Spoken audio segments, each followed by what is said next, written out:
Vocês querem voltar para o presencial?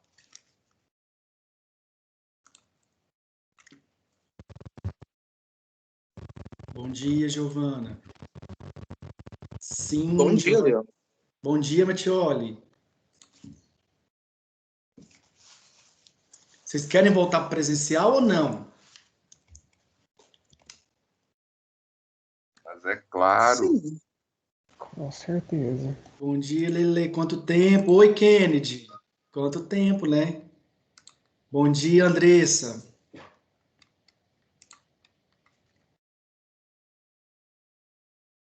Sim e não. Ah, tá. Tá complicado, né, gente? As mortes só vão aumentando e contaminação também. Tá complicado. Bom dia, Tamis.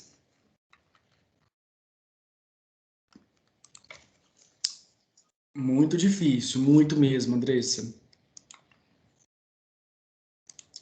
Enfim, vamos ver o que acontece, né? Mas esse mês, galerinha, é um mês que eu vou falar para vocês que vai ser um mês crucial para a organização de um possível retorno. Né? Há uma discussão já para a gente retornar em março, né?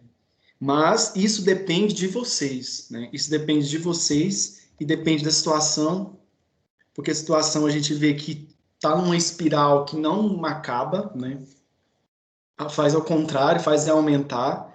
E assim, a gente tem que saber de vocês, dos pais de vocês, o que vocês querem. Bom dia, Gabriela. A gente sabe que não vai ser da mesma forma o retorno, vai haver um número mínimo de alunos, vai ter todo um sistema diferenciado, que é o chamado ensino híbrido. Vocês serão comunicados nesse mês, tá? Vamos ver o que vai acontecer. Vamos começar então, gente?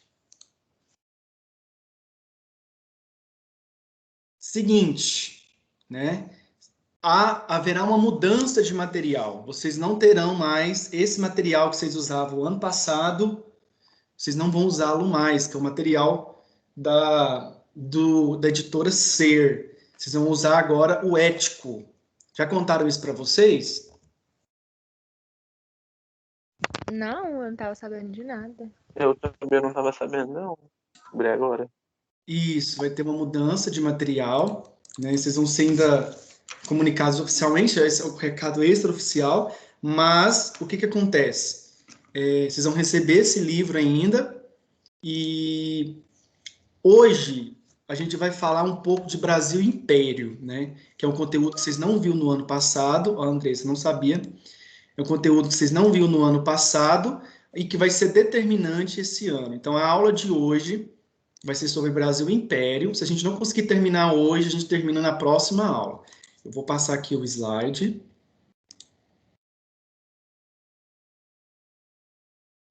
Bom, pessoal, o que nós estávamos vendo no ano passado? Vocês lembram?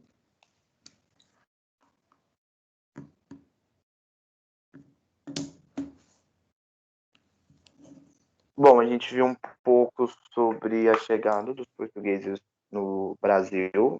A gente até conversou sobre talvez não era algo inesperado, como se eles já estivessem esperando uma nova terra. Falamos sobre aquelas 3 coisas que tem a ver com renda lá em Portugal, que eu esqueci o nome. Não lembro. A gente também falou sobre por que a família real veio para o Brasil, que eles estavam sendo perseguidos.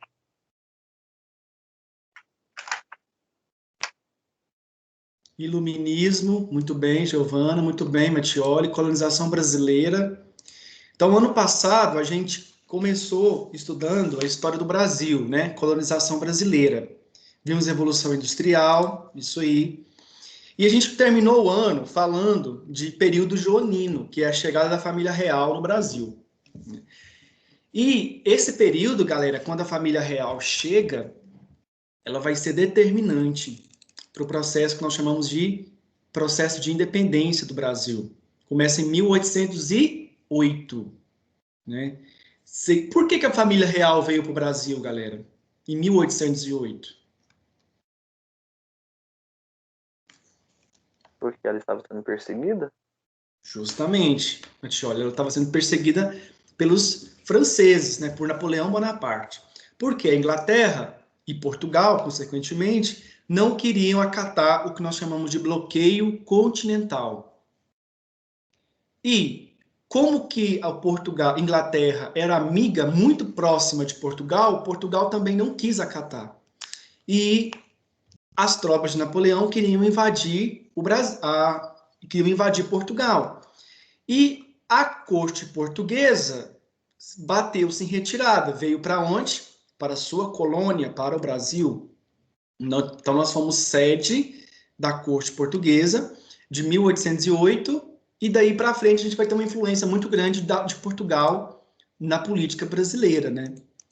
Eles não vão sair nem após o processo de independência. A gente vai ver hoje que eles vão continuar exercendo um poder muito grande sobre o Brasil.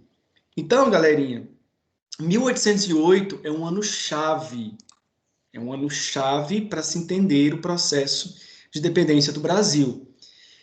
E aí, galerinha, vai aparecer um personagem durante todo esse processo que vai conduzir a independência do Brasil. Uma pessoa, um português. Quem que ele é?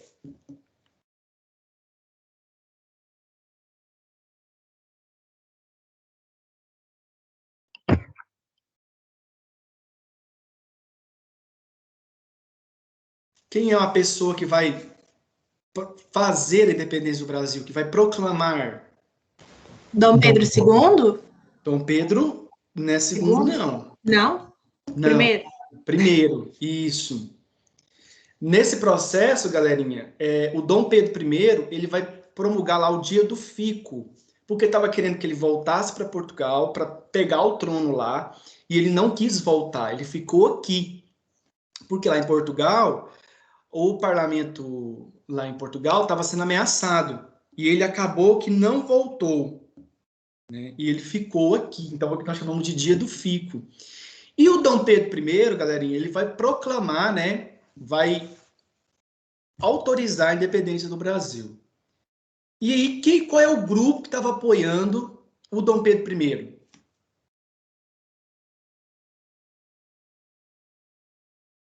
Burguesia? Burguesia? E aí, pessoal?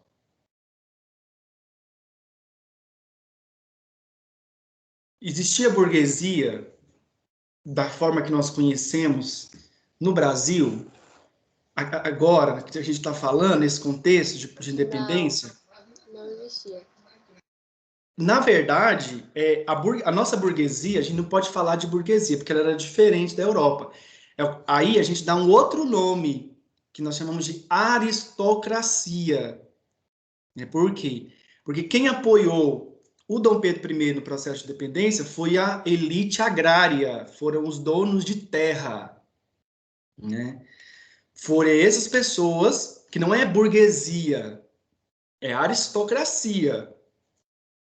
É essa aristocracia, né, que não trabalha com comércio de produtos manufaturados, né, são produtos primários, eles vendem para fora, que vão se aliar com o Dom Pedro I. Então, o Dom Pedro I, galerinha, ele vai ser um herói nacional em 1822. Cabia a ele organizar o Estado brasileiro. Então, cabia a ele organizar. Então, ele tinha que criar uma Constituição, ele tinha que organizar o Estado da forma como ele bem entendesse. Então, cabia essa tarefa ao Dom Pedro I, e ele vai fazer isso a partir de 1822. Então, galerinha, o primeiro reinado vai de 1822 até 1831. Durante esse período, o Brasil vai ser governado pelo Dom Pedro I. Aí vem o período regencial, de 1831 a 1840, e o segundo reinado, de 1840 a 1889. Veja, é quase um século. São 86 anos que o Brasil foi governado pelo Império Português, por uma família de Portugal.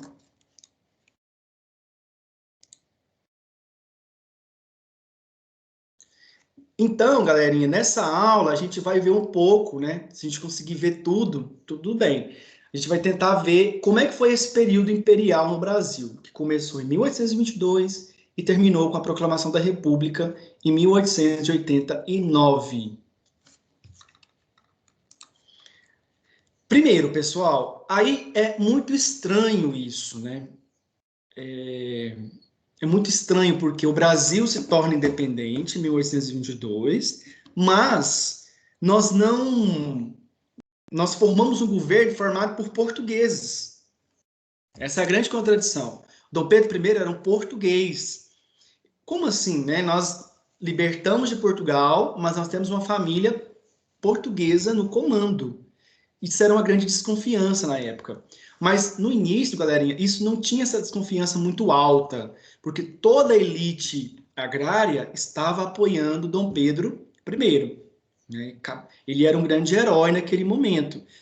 A gente vai entender que, com o passar do tempo, galerinha, o poder do Dom Pedro I foi caindo. O poder dele foi diminuindo. Por quê? Nós vamos entender isso nessa aula.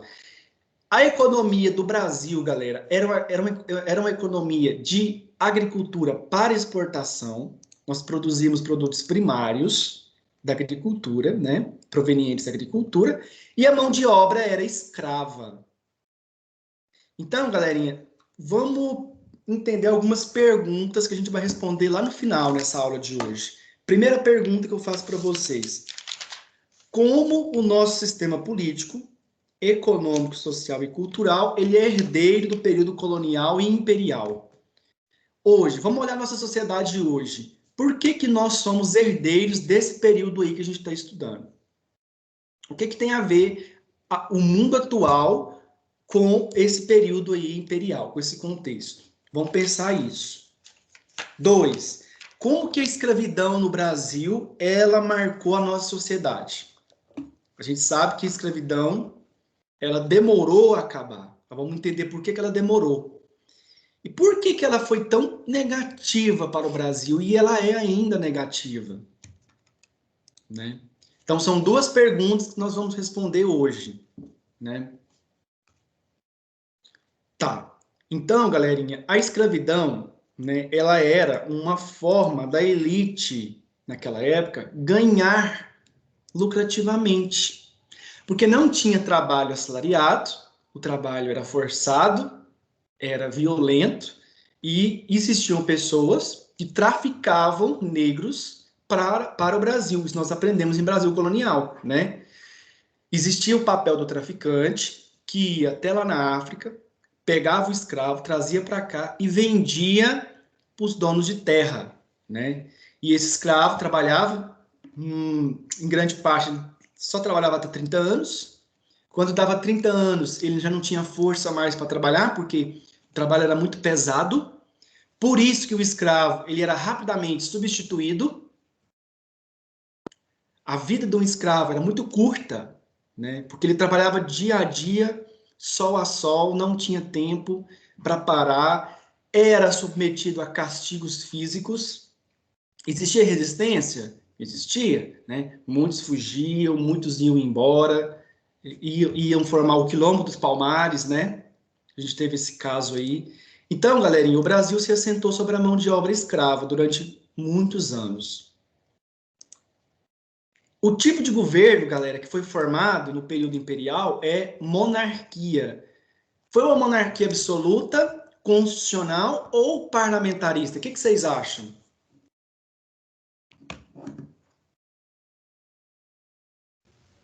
Monarquia? Isso. O governo formado em 1822 foi uma monarquia.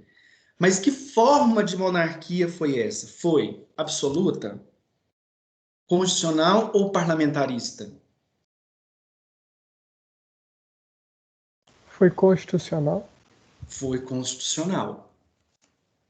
Por quê? Nós vamos entender por que foi constitucional. Monarquia absoluta, galera, foi o que nós estudamos em absolutismo. O rei, ele governa, né, de forma ilimitada. O rei absoluto é aquele que não tem mecanismos para ajudar ele a governar. Ele é sozinho. Ele impõe o poder. Ele não precisa de alguém para falar para ele, por ele. Então ele é sozinho, ele é o centro de tudo. É o rei Luís XIV, tantos reis absolutistas que já existiram, né? Quando o rei ele é constitucional, quer dizer, existe uma constituição que rege aquele governo. Parlamentarista é quando tem um parlamento, quando existem pessoas que debatem leis, né? Por enquanto, no Brasil, a monarquia na época era constitucional. Nós vamos entender como foi criada a primeira Constituição no Brasil, né? De que forma que ela foi criada, por quê, quem criou, qual o objetivo dessa Constituição. E a diferença de monarquia, né, galera, é república, que é o que nós vivemos hoje. Nós somos uma república presidencialista. Não somos uma república parlamentarista. Nós não temos um sistema parlamentarista no Brasil. Apesar, né, de se haver discussões para se criar o regime parlamentarista. Não sei se vocês já ouviram falar que se nós tivéssemos o regime parlamentarista, era mais fácil tirar o presidente, né? Mas não. Na verdade, tinha um primeiro-ministro, né? Enfim. Então, o contrário de monarquia é república. Perguntas, pessoal? Por enquanto tá de boa. Tá. Então, isso é muito importante. A política, na época, era uma monarquia constitucional. E, de forma política, o Brasil tinha 3 classes políticas na época. Porque todo mundo era do Partido Brasileiro até então. E aí se dividiu. Nós temos os radicais exaltados, que eram os republicanos, os conservadores, monarquistas, absolutistas e moderados. Os radicais exaltados, galerinha, eles queriam fazer reformas muito profundas. Eles queriam mudar as estruturas. E eles sempre ficavam, assim, frustrados, porque eles não mudavam nada. Eles não tinham muito poder. Então, os radicais, eles só falavam, mas não tinha mudança nenhuma. Os conservadores, a política na época era girada em torno desses caras aqui, ó, conservadores, que eram os monarquistas absolutistas. Eram aqueles caras que não queriam fazer mudanças, que não queriam mexer na estrutura da época. Eles queriam deixar as coisas tudo como tá. Os moderados eram monarquistas constitucionais. Então, eles eram a favor da Constituição. Então, a gente tem 3 grupos diferentes, né? Sempre estavam no poder ou conservadores ou moderados. Nunca os radicais exerceram poder, né? E aí que tá. Por exemplo, gente que era defensor da monarquia, na forma absolutista, era conservador. Gente que era defensor da monarquia no formato constitucional, com a Constituição, eram os moderados. Gente que era a favor de uma república, eram os radicais exaltados. Por que que o Brasil não se tornou uma república em 1822? Sendo que vários países da América Espanhola tinham se tornado repúblicas direto. Nós não. Nós passamos de um regime de dependência para um regime de monarquia. Ou seja, nós continuamos na mão de Portugal, né? Mesmo pós-independência do Brasil. Vocês já pararam para pensar isso?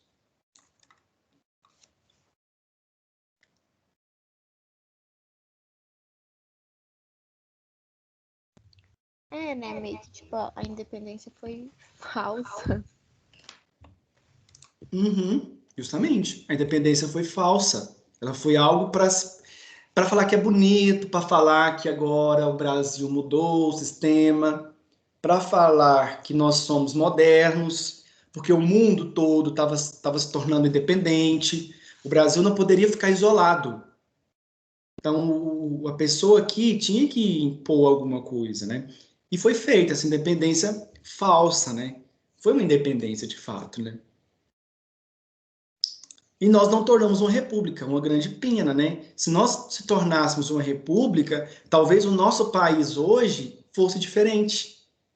Nós não teríamos uma desigualdade social tão grande, nós não teríamos uma pobreza tão grande, porque o que está acontecendo agora, esse grande problema social, que é a pobreza, a desigualdade social, ela não acaba.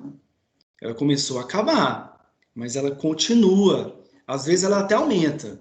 Nesse momento de pandemia, o que a gente está vendo? A pobreza escancarando de novo no Brasil, né? Gente que depende de auxílios, pessoas que dependem de programas sociais, né? Então, assim, a pobreza, ela está escancarada no Brasil agora, né? Por quê? Desemprego, né? Problemas sociais resultantes da pandemia. Por que que o Brasil sofre por causa disso? Porque a nossa história, ela, por vários e vários séculos, que a gente pode dizer, ela negligenciou a pessoa de classe mais baixa. Ela não deu assistência.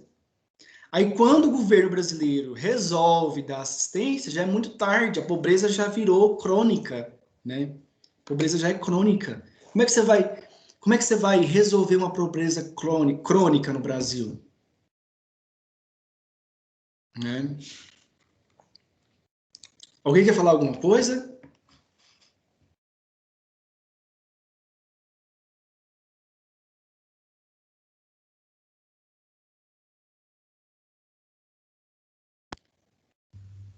Então tá, pessoal. Então, o Partido Brasileiro se subdividiu em três. E aí, galerinha, é interessante. Eu vou colocar aqui, eu acho que vocês vão ver melhor assim. Peraí, deixa eu ampliar. Isso. Então, Dom Pedro I, né, se tornou um herói nacional em 1822. Ele era querido por todo mundo. Ele passava na rua, as pessoas tiravam um chapéu para ele, né? Ele era um cara muito assim idealizado, porque foi ele que fez a independência, né? Ele que conduziu o processo. E aí, galerinha, cabia a ele fazer uma constituição.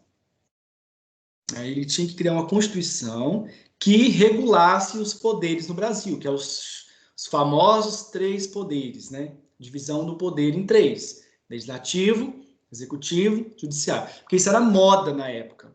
Isso aí era influência do quê, galerinha? De um movimento anterior. Qual foi?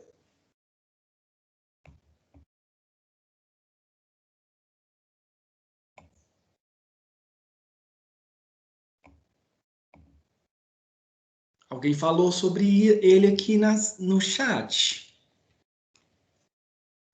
Quem que idealizou a divisão do poder?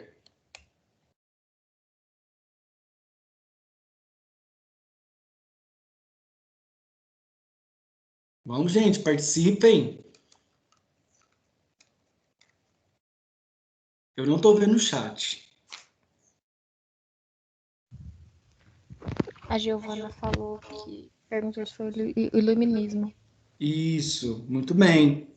Os iluministas que criaram a ideia de dividir o poder em três, porque eles acreditavam que o poder absoluto é uma forma de poder atrasada. Precisava de inventar uma forma de poder mais moderna. E os iluministas fizeram isso. E a ideia de ter uma constituição também é herança dos iluministas. Porque um governo constitucional é um governo que permite a liberdade. Um governo constitucional é um governo que garante os direitos do cidadão. Um governo constitucional é um governo que atende aos direitos. Essa era a ideia inicial. Então, galerinha, a primeira Constituição criada no Brasil, ela foi dissolvida em 3/5/1823, é o que nós chamamos de Constituição da Mandioca. Alguém já ouviu falar?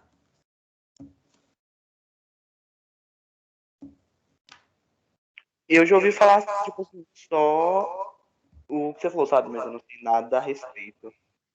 O que você acha que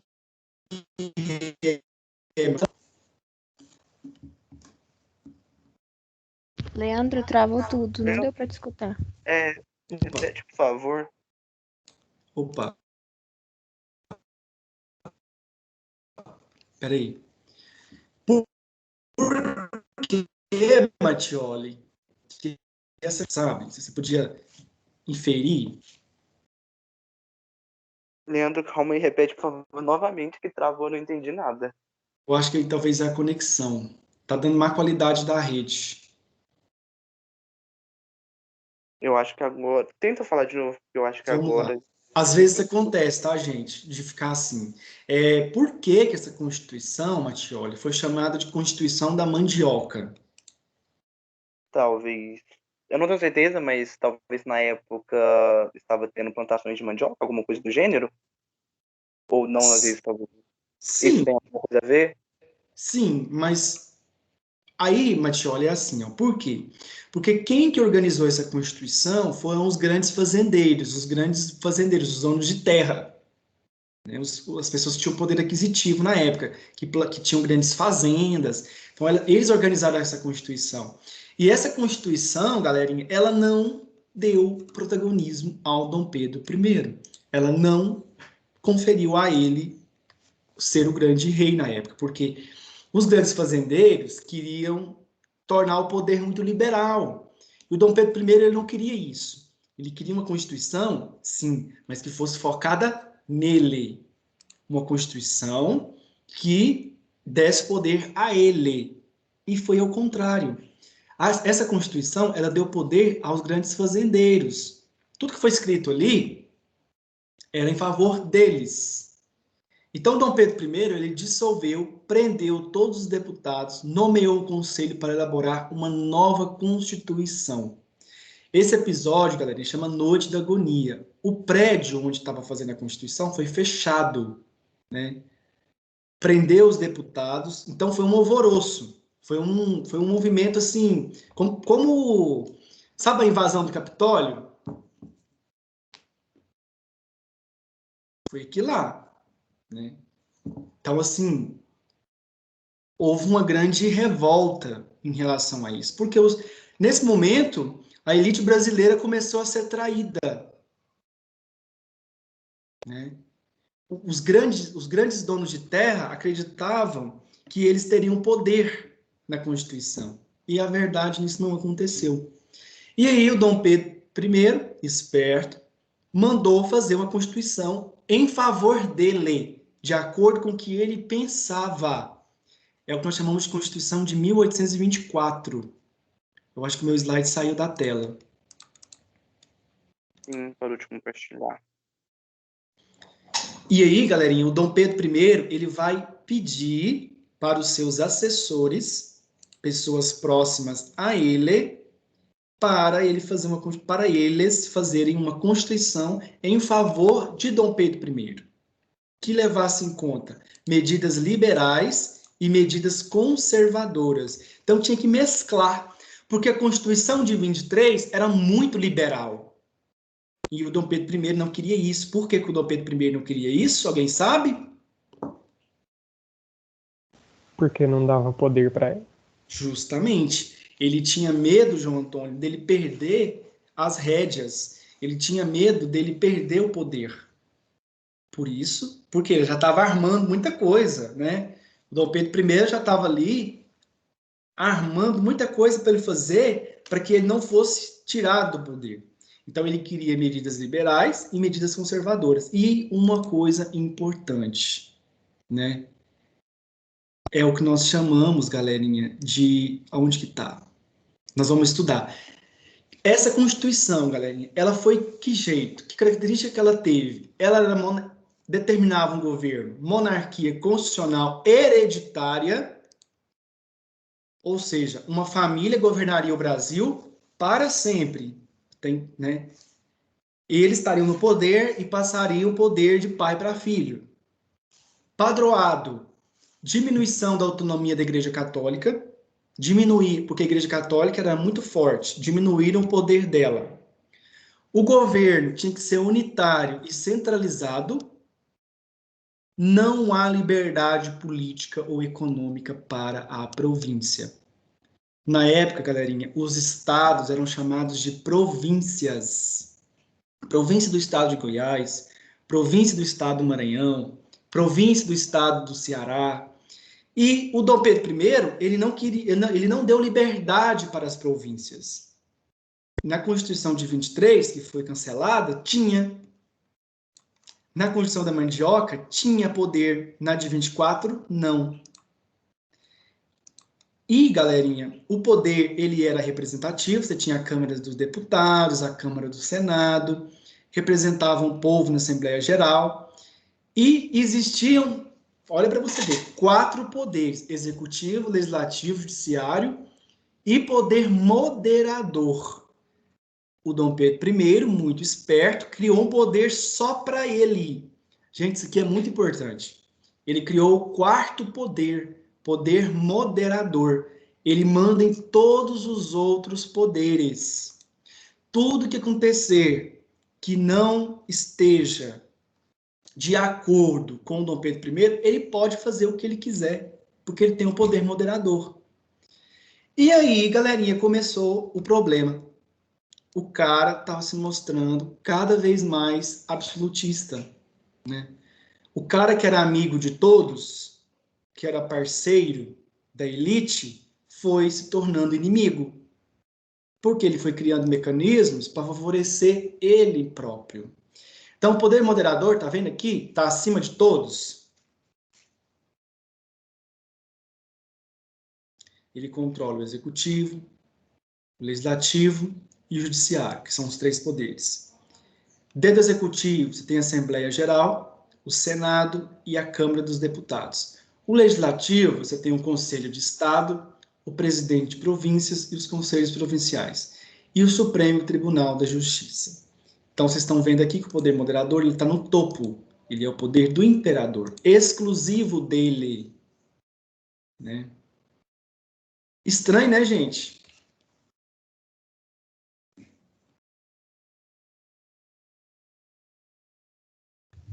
Demais. Um governo que se diz constitucional, uma monarquia que se diz constitucional e que cria um poder exclusivo para o imperador. Então, ele, muito esperto, né, impôs a Constituição de 24. Né? Como que era o sistema eleitoral da época? Quem votava no Brasil? 1% da população. Deputados estaduais e federais representavam o povo. O Senado representava o Estado. Os senadores, galera, eles eram escolhidos pelo imperador. Ele escolhia. E todo senador, ele era um cargo vitalício. O que é isso? Ele era nomeado pelo imperador e ele ficava a vida inteira no cargo e ganhava dinheiro do Estado. Aí você olha para o Brasil hoje, né? Vocês sabem como é que é a vida de um senador?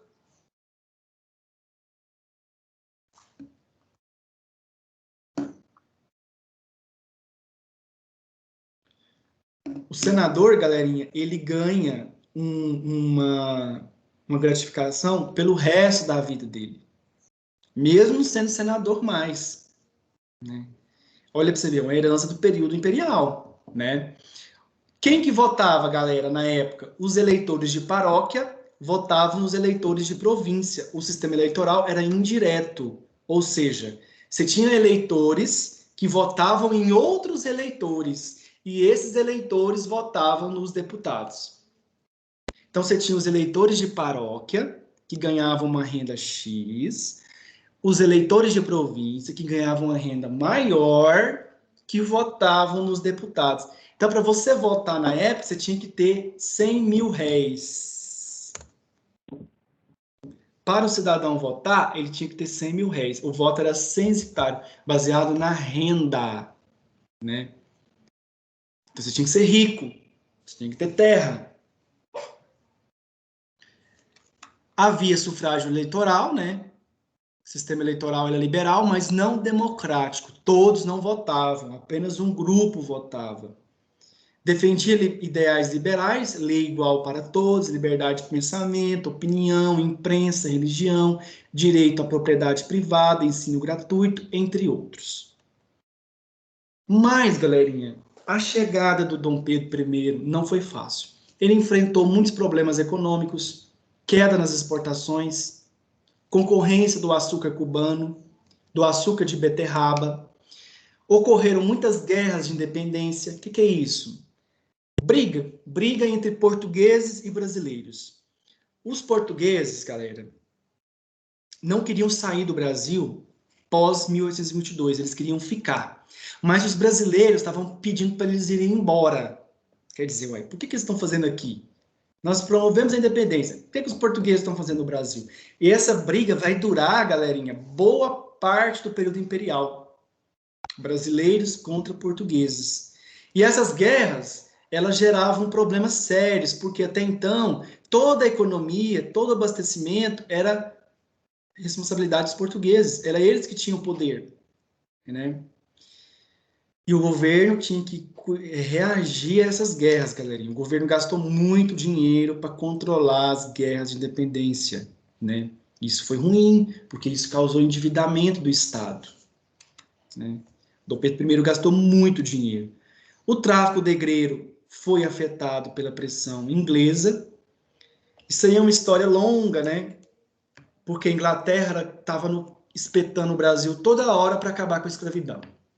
Só que o Brasil não queria acabar com a escravidão. Mas mesmo assim, a Inglaterra continuou pedindo, vamos acabar com a escravidão. Chegou um final que se acabou, nós vamos estudar por quê, né? Mas houve essa pressão muito cedo, né? Olha como a família real foi esperta, galera. Quando a família real foi embora, né, o Dom João VI foi embora para Portugal, ele pegou todo o dinheiro que estava lá no Banco do Brasil na época. Levou tudo para Portugal. Tudo, esvaziou, rapou tudo que tinha. Deixou o Brasil em crise. Né? A família real levou o dinheiro do Brasil tudo embora. Perguntas, pessoal?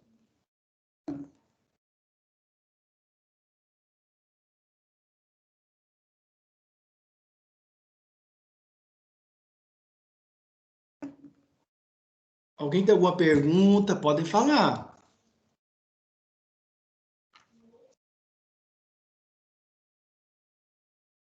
Pessoal, vocês estão me ouvindo? Digam sim aí, alguém. Sim. Sim.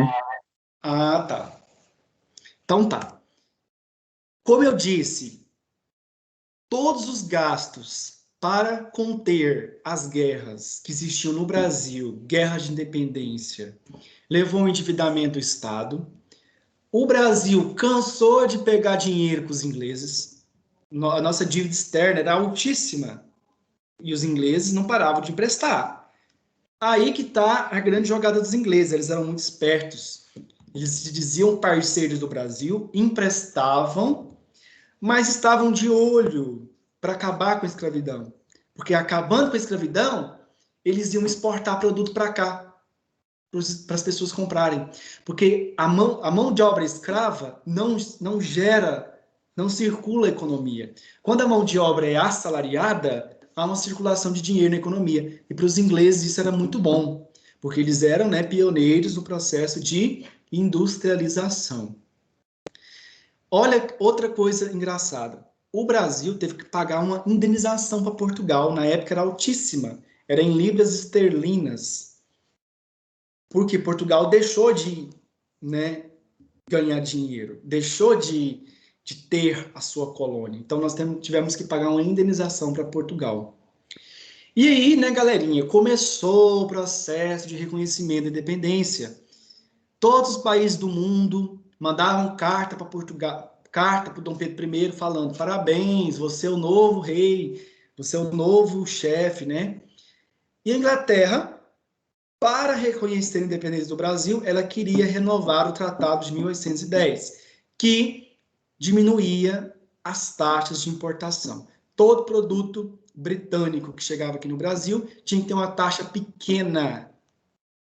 Olha como que a Inglaterra foi esperta, né, gente?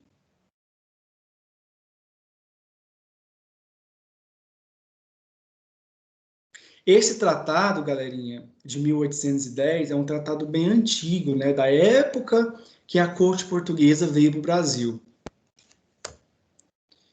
Certo. Então, crise econômica excessiva.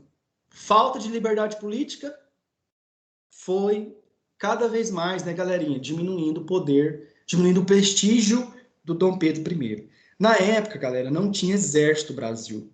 O exército brasileiro era muito fraco. O Dom Pedro I teve que trazer soldados de fora, principalmente ingleses, para combater brigas aqui no Brasil. Briga entre quem? Conflitos entre portugueses e brasileiros. É o que nós chamamos de tropas mercenárias. Os mercenários.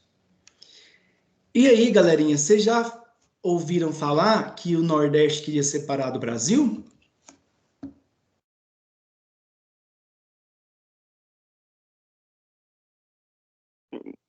Já acho que, se eu não me engano, eu já ouvi falar sobre isso. É, eu Isso, também gente. acho. O Nordeste brasileiro, ele queria se separar do Brasil nessa época. Eles não queriam ficar junto, aliado ao governo de Dom Pedro I, porque o Dom Pedro I não dava liberdade para as províncias. Ele não autorizava nada. Então, ele era muito centralizador. E das províncias de Pernambuco até o Ceará, queriam fazer uma guerra contra o governo central, contra o poder do Rio de Janeiro e contra o imperador português. Quais foram os líderes desse movimento? Paz de Andrade e o Frei Caneca. Eles queriam separar um pedaço do Brasil e virar um país. Eles queriam fazer a chamada Confederação do Equador. Só que o governo de Dom Pedro I não aceitou essa separação. Mandou as tropas mercenárias para combater os revoltosos lá em Pernambuco. Você sabe que o estado de Pernambuco, desde cedo na história, é um estado que é muito conflituoso. Existem muitos conflitos na região de Pernambuco, né? Insurreição pernambucana, quando os holandeses foram para lá, lembra que nós estudamos isso? Eles expulsaram os portugueses de lá, já teve várias revoltas em Pernambuco, né? Então esse foi um grande problema enfrentado pelo governo do Dom Pedro I. E o Dom Pedro I mandou as tropas para acabar com essa revolta. E acabou. Um outro conflito foi a Guerra Cisplatina. O Brasil, galera, ele era dono de um pedaço de terra lá no sul, ele era dono do Uruguai. E as pessoas de lá, eles não aceitavam mais o domínio de Dom Pedro I.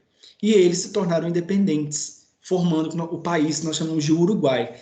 Aquela região é uma região muito importante, porque lá tem os rios da região platina. Eram rios que escoavam a produção. E o Brasil não queria deixar esses rios. E o governo tentou acabar com a independência e não houve sucesso. O Uruguai se tornou independente em 1825. Olha para vocês verem o quanto de gastos militares o Dom Pedro I fez. Isso gerou muito endividamento do Estado nesse primeiro momento. Pergunta, gente?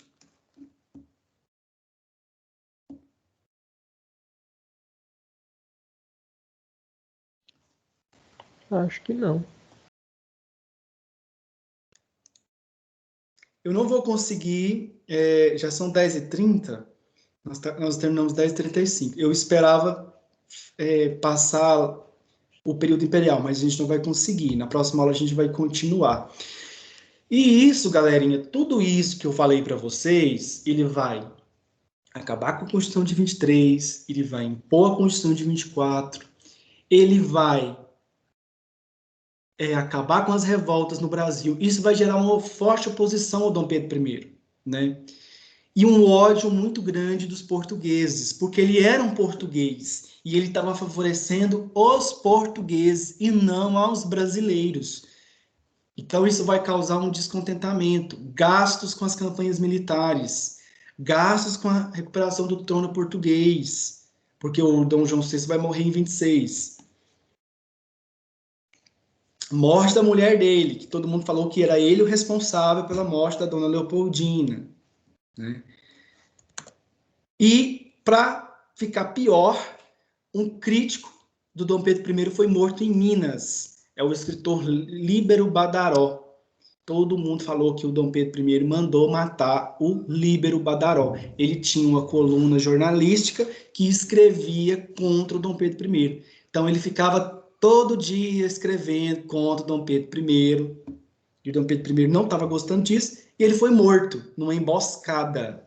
Não se sabe quem mandou matar, mas muitos falam que foi o Dom Pedro I que mandou matar o Líbero Badaró. Isso, galera, na época causou um alvoroço muito grande. Dom Pedro I era o grande responsável por essa morte. E um episódio muito interessante, o Dom Pedro I foi em Minas.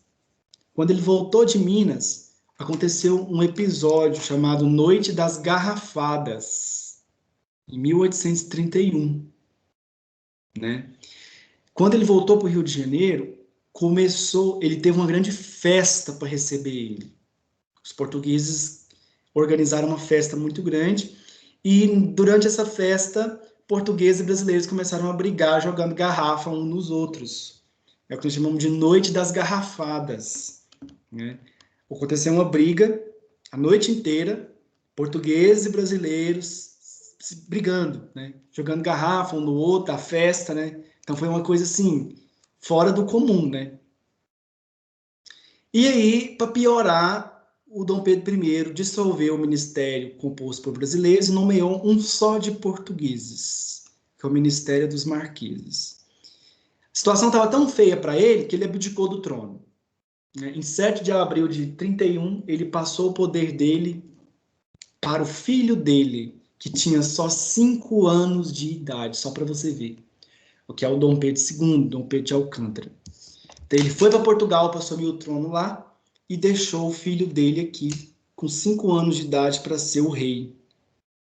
E aí começa o outro período que nós vamos ver na próxima aula, que é o período regencial. Não vai dar para a gente passar tudo nessa aula. Vocês compreenderam que houve um desgaste do poder de Dom Pedro I? Sim, não foi bem compreendido. Tá. Alguém tem alguma pergunta? Alguém não entendeu nada?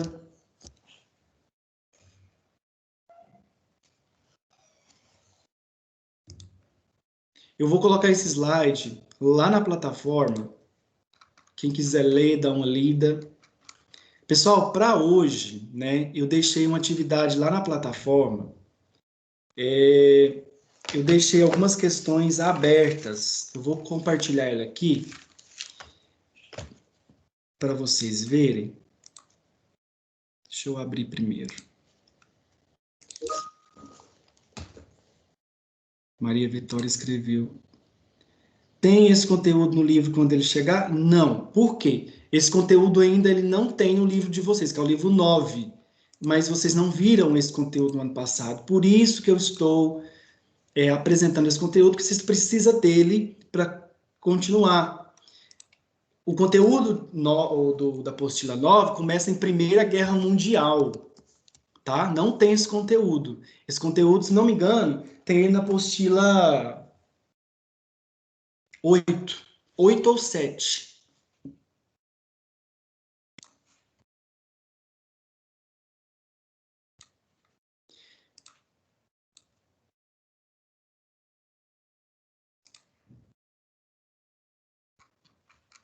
Vou ver aqui. Aqui.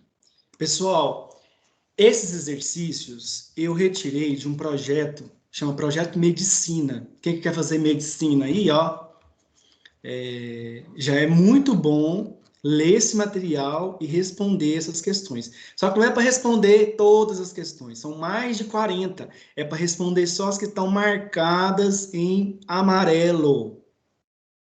São, ao todo, galerinha, que eu separei, são 6 questões.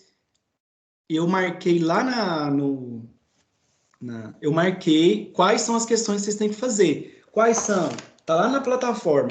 A3 são as abertas. Ó, 3, 5, 6, 24. Ah, não, 24 não, 14, 15, 24. Isso, são essas. Por enquanto, a gente vai ficar nessas, depois a gente vai fazer mais. Então, essa atividade, galerinha, tá lá na plataforma. Vocês têm que fazer até semana que vem, até terça-feira. Na próxima aula, eu vou comentar essas questões com vocês. Vamos responder elas juntos aqui, tá bom?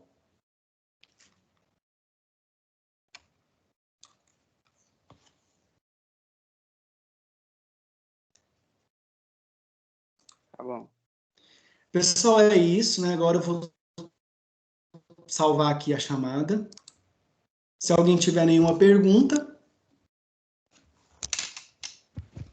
Não, é isso. Tchau, Leandro. é isso, gente. Tchau. Não deixe de fazer as atividades e até terça-feira que vem.